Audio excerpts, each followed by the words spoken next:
Hello, my name is Mitch and I draw Blood Force, and we're back to continue the Stephen Platt madness. This is Prophet number 6, and this one's going to be a little bit different. The last one, Stephen Platt completely penciled and inked. This one, Stephen Platt just does breakdowns, and we get finishes by Marlo Alquiza. So it will be different, but it's still worth looking at. But just before we get into it, if you enjoy the channel, if you feel like you might want to support me a bit as an artist, what you can do is, in the description, there's a couple of links. First one takes you to my Patreon. If you subscribe there, that gives you access to all the Blood Force stuff, the pages, and the finished comics, as well as these videos before they make it to YouTube, usually a week or so in advance. Then, if you like, you can go over to my Instagram, and commissions there are now open.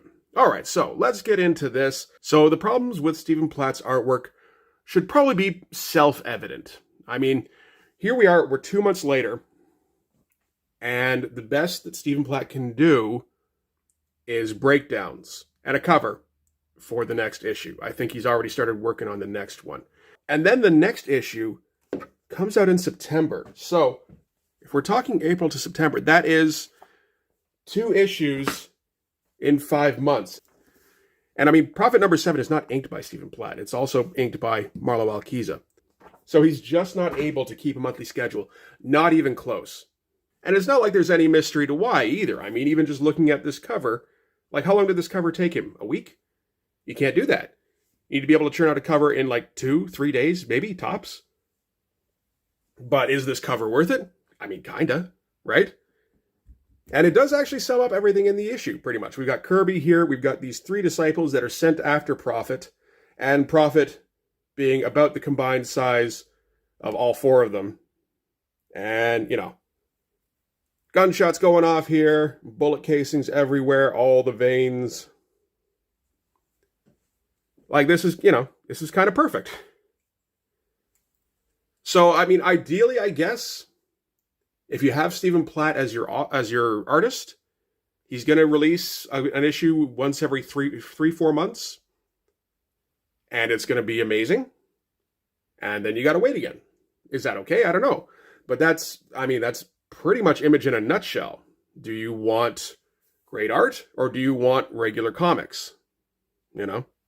And Image started with great art and then moved on to regular comics. I love I love some of the lines he decides here. It feels like he gets outlines and then just fills them in. Like he's not building a shape here so much as deciding what the outline is on the back. And then going, okay, so this kind of looks like its own shape. So I can shade up here and then do some hatching off. And then this makes no sense. Like you look at how rudimentary this shape is. It's ridiculous. Like, you know, he seems like he knows how to draw. And then he does something like this and say, well, what the fuck was that all about? But, I mean, the intensity is far beyond really anything else that's coming out at this point. All right, still written by Rob Liefeld, still created by him, in case you forgot. So, this is largely, yeah, so this is going to be breakdowns, as I said, by Stephen Platt, which is basically the way I do my pencils, which is shapes, you know, like the figure work, maybe the odd close-up, that sort of thing, a little bit of detail here and there, but for the most part, leaving the actual rendering up to the inker, Marlo Alquiza. But that still means that Stephen Platt's composing these pages, and he's still kind of giving an idea of how to do the shading, and maybe even like things like the vein work here. So this is the aftermath of Prophet escaping from the Ragnarok installation. And we can see this is a very Stephen Platt composition. We've got, I mean, this guy here is huge, and veins all over the place. We've got the hyper-rendered thighs that are gigantic. He himself is like as large as a couple of these guys put together. Got bodies all over the place. Each one of them is covered in bullet holes, bullet casings everywhere. No real sense of perspective. You know, it's perfect. And that's a pretty good splash page to open on. And oh no, not the vertical. And not only that, there's one thing Stephen Platt seems to like is the vertical, not double splash, vertical 15 panels. I'm not a fan. I don't like having to turn my comic. And the only thing really going on here is that they find a soldier who's still living for a second, and then he's not. But yeah, again, we can see this is very much Stephen Platt compositions. He likes his circular panels in the middle of everything. I don't think he did it in issue 5, but he will do it again going forward. Again, gigantic guy, and we can kind of see Marlo Alquiza can't quite keep up on things like the line work. You know, there's not the detail here that would be present if it were Platt doing the full pencils. But he's keeping up as well as he can. It's not like this guy can't draw, I'm sure. So it's interesting seeing somebody who doesn't quite have the same focus, I would say, probably, or the same eye for detail, but trying to keep up with what's implied by some Stephen Platt breakdowns. So this is the team that's been sent out to hunt down Platt. These are 3 disciples, and this is Kirby here, and they're off in the mountains, the Colorado wilderness. It's an interesting location to pick. And from what I've seen before, this would normally be like all covered in pebbles. But Marlo Alquiza doesn't have time for that. He's got to get this done in 2 months instead of just 4 or 5. So we're going to get brush shapes, which work pretty well for parts of the mountain here. And yeah, I like the way this actually looks, this background here. And so Prophet is waiting somewhere off in the distance on the top of a mountain, and he's decided that Kirby has turned to the enemy. And again, trying to do a reasonable Stephen Platt imitation. So we get the double lighting, we get the vein work. He did a little bit better on the veins here. Not quite 100%, but pretty good. Trying to do this, the creases on the thighs, not great.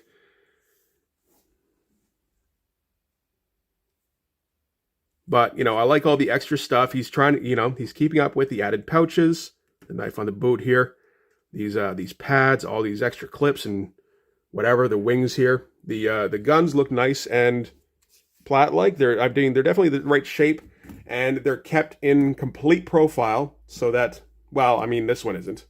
This does look pretty good, but he's not going to do this too often. This is much easier. And the detail looks pretty good on him. So not a bad job keeping up. And this is, yeah, pure Platt. And it feels like Alquiza is going to maybe speed things up a little bit in terms of how fast he's creating the page. Because just by going off of the arm here to start with, again, the veins, they kind of lose that fidelity where, you know, and all of a sudden they become a little bit less focused. Some of the line work is a little bit less, I don't know, studied maybe.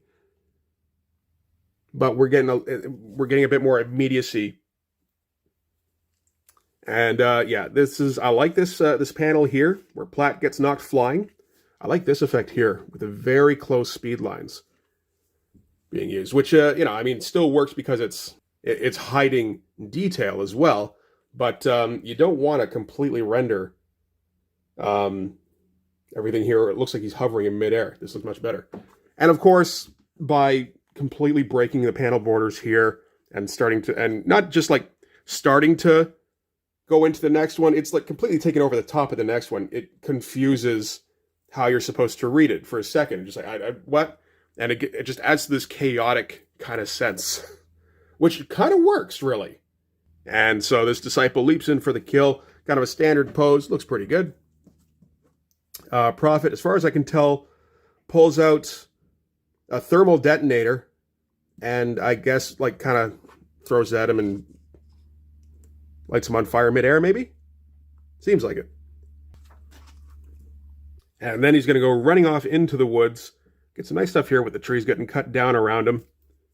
This panel here ends up looking pretty good. He's running a little daintily, but that's okay. And we get, again, a very Platt-like explosion at the bottom here. You can see maybe a bit more control, because less spatter, but a lot of black in the explosion. And then they even colored in a pretty dark color over it. So it does actually, it doesn't exactly look like a flash of light so much as, I don't even know. It's like a paint factory exploded, essentially, where just like everything got sorted into here. Like, there's a light source at the center, and then this is all debris. And nice vertical shot here, showing the leap he's making. Again, a little bit dainty, and he looks pretty ridiculous with how thick everything is on him here. Kind of looks like he's smiling a little bit. He's like, hey!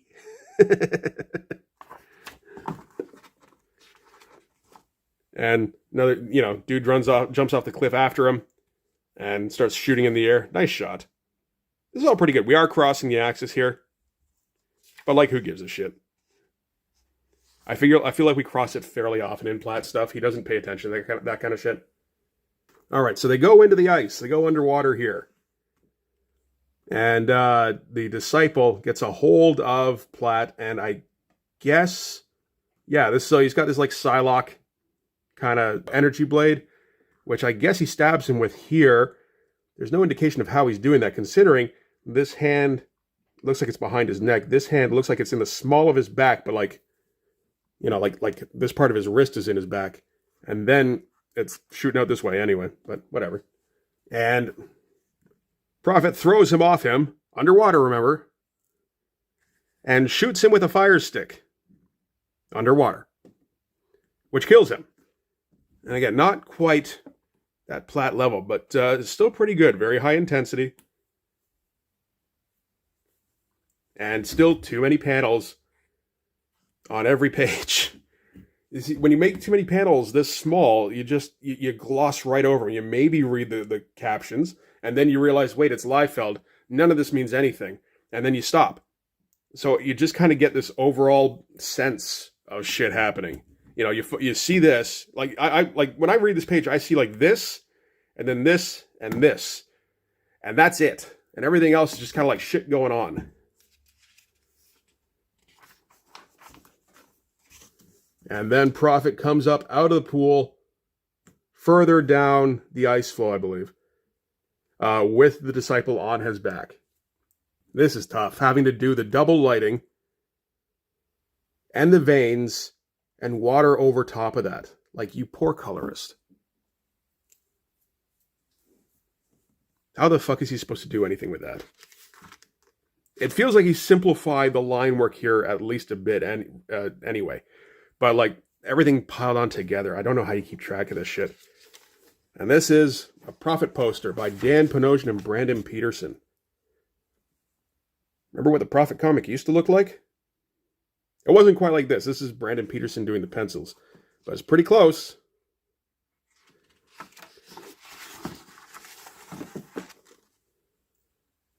So this is Prophet. So he's going to reprogram this disciple, which consists of taking off his weird little headgear thing that Rob thinks is just the coolest fucking thing ever. I don't know what this is based off of. And it turns out this thing is part of his head, essentially. It keeps wiring, or it houses wiring that's stuck in Prophet's brain, perhaps. Cool shots. Good stubble. Again, very... he spent a bit of time on this, which I appreciate. And he's basically going to reprogram the disciple so that it's now in service of Prophet. And this is that cover shrunk down a little bit and in black and white, and it does look more impressive. Although I do like the blue, particularly after the red of the last one. It's nice having the differentiation from cover to cover. But yeah, that just looks insane. And I think this is penciled and inked by Platt. Yeah. But like, look at this. Look at these veins under the arm here. How do you even decide where to put those? Because none of this is real. It looks plausible a little bit if a guy was, 18 feet tall and weighed 800 pounds of pure meat and steroids and, like, 0.8% body fat. And like he's been dehydrating for a couple of weeks. You know, like maybe. It's fucking crazy though. And we get some letters. Which looks lame. Like just this scroll thing. It looks low effort. It's better if you just have a heading.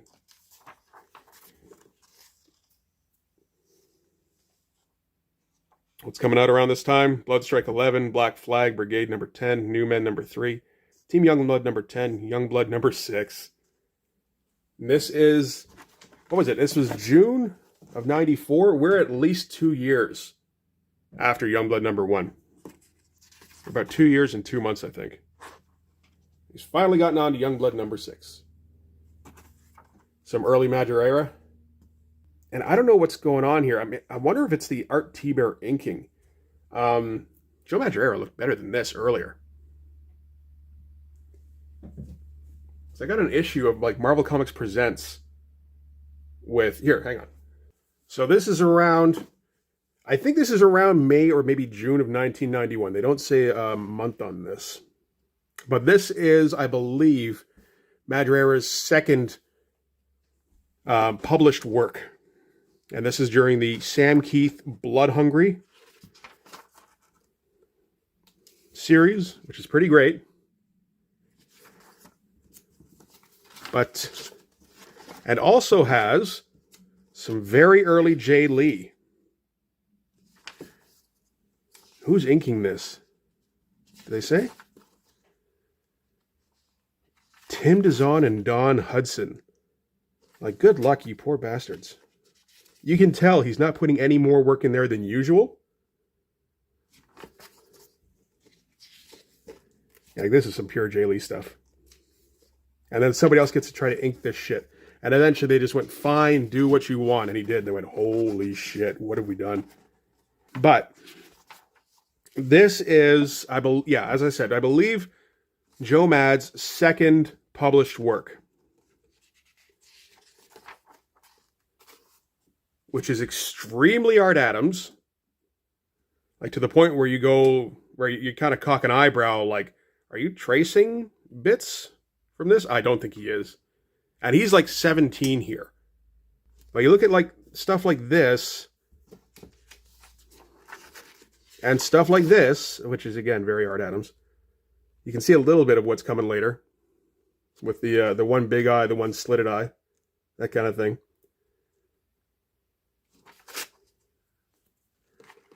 And that looks a little bit better than this particular version. And I know he's doing better at Marvel at this point. So I don't know. It feels like either he dashed this off or Art T-Bear dashed it off.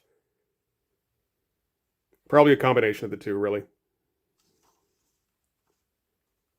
And then we get The Prophet Gallery by Mark Pacella and Dan Panosian. I'm not a Mark Pacella fan, although this looks like one of his better works. Oh my God, the effort. Why? Look at this. These broad pen strokes, but then white it out the other way and then done again. Why bother?